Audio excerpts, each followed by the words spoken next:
You're good. Good morning, Representative Livingston. How are you? Good to see you. I am doing well. I'm doing well. Thank you for coming to speak to the Chamber's Public Affairs Committee today. It was a lot of fun. I really enjoyed it. Good. We always enjoy having you. And now we're going to take a moment to speak with our Facebook audience via Facebook Live. So, Facebook Live audience, thank you for joining us, and thanks for taking the time after the meeting to do this. Yep. You're welcome. So I have a question about your new position. Okay. You were taking on greater responsibility this session as the House Appropriations Chairman. Correct. It's a lot of work, a lot of responsibility. Yep. What is your approach to the state budgeting process? Great question. The number one thing we do at the legislature is pass a budget, and it's a big budget. As chairman, it's my job to get the members around the budget to understand it, to fine-tune it, and then to pass it. Mm-hmm. Eventually, we need 31 members minimum out of 60 in the House to pass the budget, and the Senate needs 16 out of 30, and then the governor needs to sign it. Mm-hmm. So that's the goal. It's not quite that easy, though. So one of the things I've been doing, we set up subcommittee approach meetings, and what they're doing is small groups of members are meeting with directors and getting information, and then reporting it to us as appropriations. And the appropriations is meeting in big meetings also, and we're going through that process right now. So would you say you're engaging more of the members in the process? Not only engaging, but asking them their opinion and getting them on board, trying earlier. Mm-hmm. And members, for them to get on board, has to understand it. So part of the job as appropriations chairman and for everybody on appropriations is to understand the budget and explain it to not only the public, but also the members. So when they vote, they know what they're voting on. Excellent. So you've taken this committee and subcommittee approach to building consensus around the important issues for the state. Yes. And what happens when you do that, in the beginning, when you're building those relationships and explaining the budget, it takes a little longer. Mm-hmm. But once people understand it, and then when you're ready to pass the budget, it's easier. Yes. So there's a lot of groundwork up front, but it makes it easier near the end. At least that's the plan. And it did work last year. So Good. Now we're trying to develop it and keep it going that way.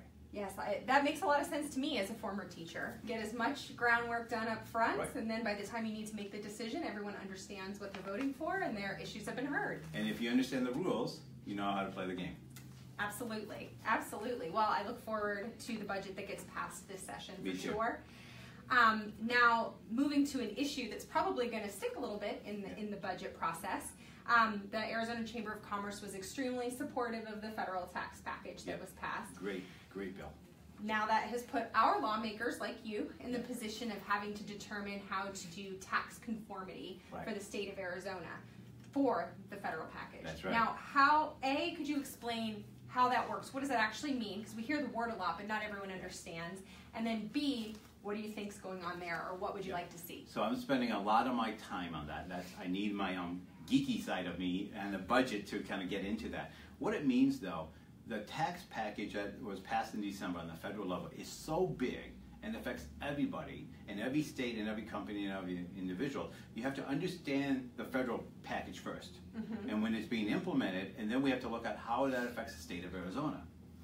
If the state of Arizona doesn't pass any tax-related bills at all, there's going to be a huge increase in taxes by individuals and businesses in Arizona. And we don't want that. Right. Because it's the way that the federal policy is being implemented. So we have to pass a bill to offset that, to try to stay neutral. Appearances is everything, though. So when this bill comes out and we do this, you may hear people talking like we're doing a $100 million tax cut or $150 million tax cut. But we're really not. What we're doing, and we pass a bill every year to offset the federal changes, is we're just offsetting the federal changes to try to keep it equal. We don't want to raise taxes in Arizona. And if we can lower taxes a little, that's good too. But we don't want to raise it, especially in an election year. Absolutely, that makes sense. And it's got to be a challenge because a lot of it, because it hasn't actually been implemented yet, it's just now being implemented, is going to have to be based on estimates. Yes. And then that's not only a estimate, but estimates of estimates of estimates sometimes. So here's a great example. There's a lot of incentive for corporations to bring back trillions of dollars from overseas into Arizona. So a Honeywell or Intel, the big companies that employ a lot of people in the country and Arizona, if Honeywell brings somebody in, bring all this money back, or Intel does, how much of that goes to Arizona versus other states? And then depending on how much they bring in Arizona, that changes our equation on what we have to adjust.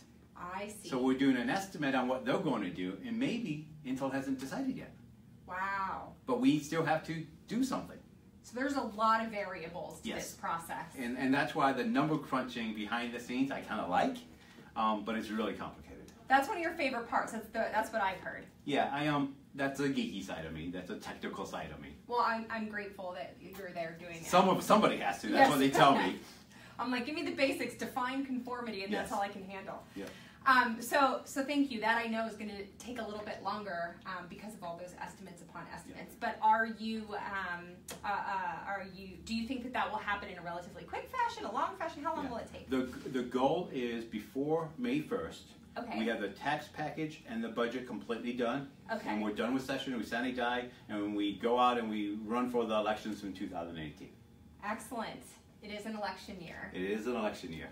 A big election year. A big election year for the state of Arizona, indeed. And the whole country. Yes. And the 2016 election was huge, as a famous word is now.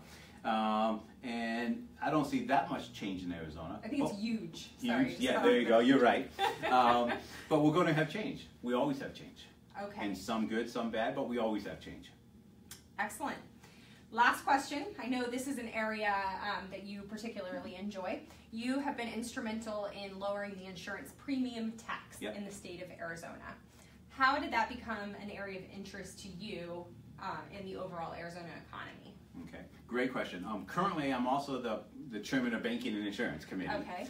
And I've been doing all that because that's really my background in my life. I've been a financial advisor most of my career, and within that financial advisor, I sold a lot of insurance products, life insurance or annuities and those type of things. So I just understand it, and I've had very strong relationships with insurance companies.